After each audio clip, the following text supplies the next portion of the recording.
Hola a todos, bienvenidos a mi canal de nuevo. Yo soy Laura y hoy vamos a hablar de Asumiko Nakamura, una de mis autoras favoritas, y un poco de la colección de Milky Way, que trajo por primera vez traducciones suyas a España y que me ayudó a conocer a la que ahora es una de mis mayores influencias. En el vídeo de hoy no solo quiero hablar de las obras de Asumiko, sino también cómo hoy en día poner ciertas etiquetas a historias puede limitar la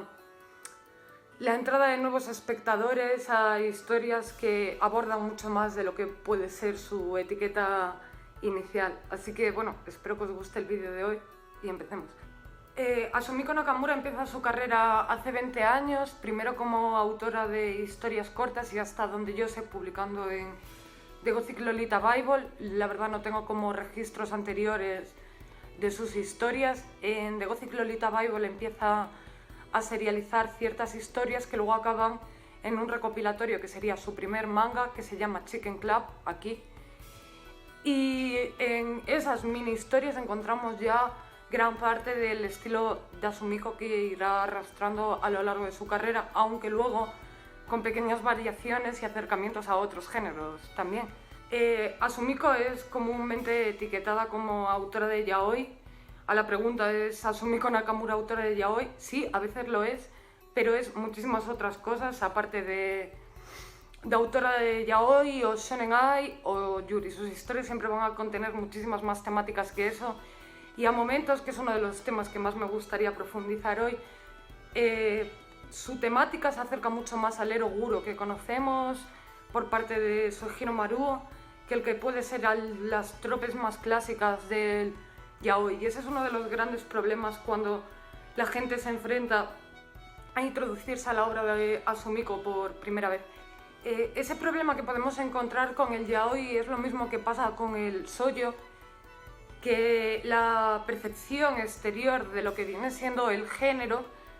crea en el público la idea de que dichas obras están enfocadas para un público femenino muy infantil, cuando la mayoría de las autoras desde el principio, y las obras más reconocidas dentro del género shoujo, por ejemplo, como puede ser hasta Sakura Card Captors, contienen muchísimas más capas de las que se puede apreciar a primera vista. Recientemente Kentaro Miura, autor de Berserk, en un programa con el director de Persona y el diseñador de Persona, el videojuego, comentaba como en Sakura Card Captors él encontraba como esa estética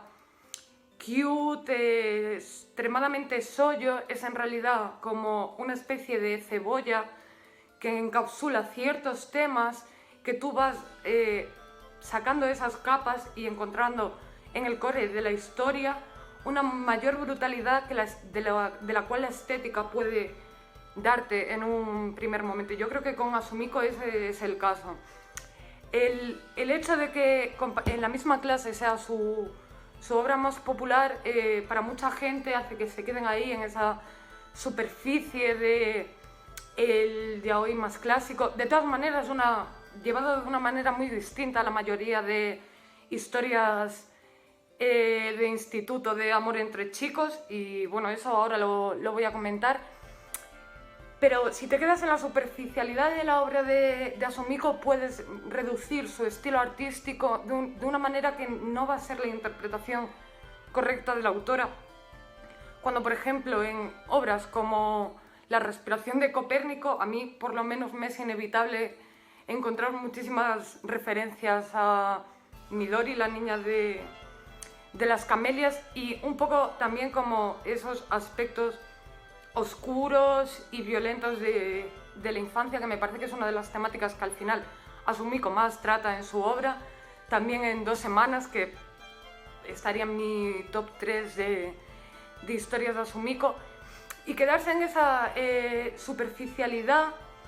provoca que muchas personas se encuentren con esta autora y con otras autoras de shoujo, BL, y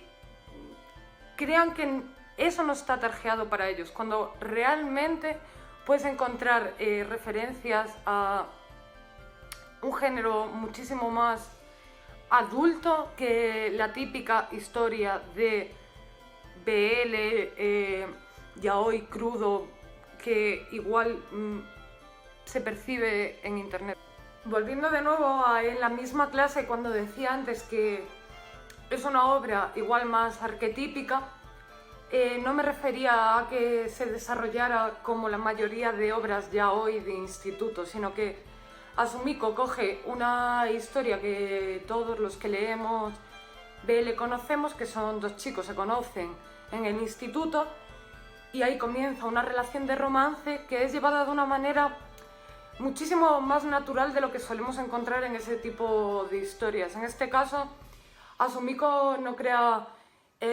problemas estúpidos surgidos de intentar volver un fetiche la relación de esos dos chicos, sino que lo que nos encontramos son conflictos naturales en dos adolescentes que empiezan una relación. También es muy interesante ver cómo otros personajes dentro de la obra tratan a los protagonistas y cómo los propios protagonistas, a pesar de poder tener ciertos rasgos seme y uke, como lo conocemos, de el extrovertido, el tímido, el dominante, el pasivo, encontramos a dos personajes muy humanos que comparten muchas de las emociones y muchas de las tropes, ambos de ellos. Y dentro de su comportamiento, dentro de su propia relación, no existe, dentro de la historia más bien, no existe como el movimiento narrativo hacia buscar ciertas escenas más sexuales, más dramáticas, sino que poco a poco en esos dos tomos iniciales vamos viendo cómo se cultiva un amor tanto dentro de la relación de los protagonistas como el resto de personajes se relacionan con ellos y también cómo van aceptando las situaciones que van pasando y los pequeños conflictos de la adolescencia que dejan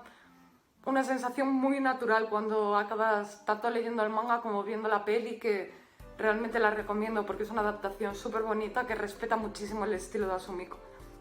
Con Asumiko, aunque encontramos temas que obviamente le gustan muchísimo, como pueden ser los institutos tanto masculinos como femeninos, la preadolescencia, también la temática circense y Lolita, en cada historia encontramos distintos puntos de vista. Por ejemplo, en la respiración de Copérnico, el entorno que nos encontramos es un circo donde también se produce de manera tapada como una red de prostitución, al igual que en Midori, como comentaba antes, pero luego tenemos All About G, que nos cuenta la historia de una chica trans en los años 50 en Estados Unidos y cómo empieza su vida en un instituto masculino, o ya luego obras como hablaba antes de Chicken Club, que combina un poquito más el surrealismo, también el guro,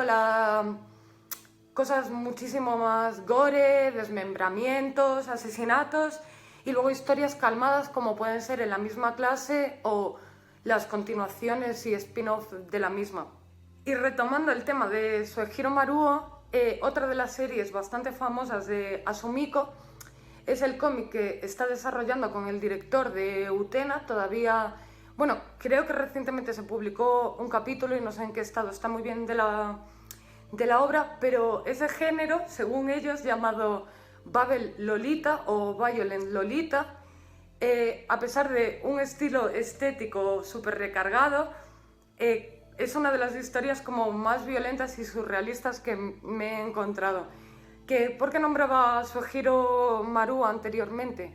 Pues, como todos sabéis, el director de Utena, la banda sonora del anime, está hecha por G. César, que también era uno de los músicos de Shuji Terayama, y Shuji Terayama al mismo tiempo es una de las grandes influencias de Soejiro Maruo, que realmente trabajó en su compañía tanto como actor como diseñador de carteles. Y bueno, es evidente que aunque esas conexiones sean como muy cogidas por los pelos, al final para personas que nos puede gustar como el eroguro en el manga o ciertas temáticas, Asumiko nos conecta ese tipo de temas con una estética muchísimo más lolita, muchísimo más sweet, consiguiendo un resultado súper bonito que realmente puede convencer a muchísimas personas cuando empiezan a leer su obra. Al final tampoco es que quiera forzar a nadie a leer a Sumiko Nakamura, pero desde que la he conocido siento como la necesidad de compartirla con todo el mundo y que por lo menos le deis una oportunidad, y si luego no os convence, venir a insultarme, pero creo que hay para todo el mundo en sus historias y que puedes encontrar algo con lo que realmente conectes, ya que sus personajes siempre van a tener algo que contarte, siempre va a tener algo que te guste y siempre va a tener algo que no. Y nada, espero que os haya gustado el vídeo de hoy y nos vemos dentro de poco. Chao.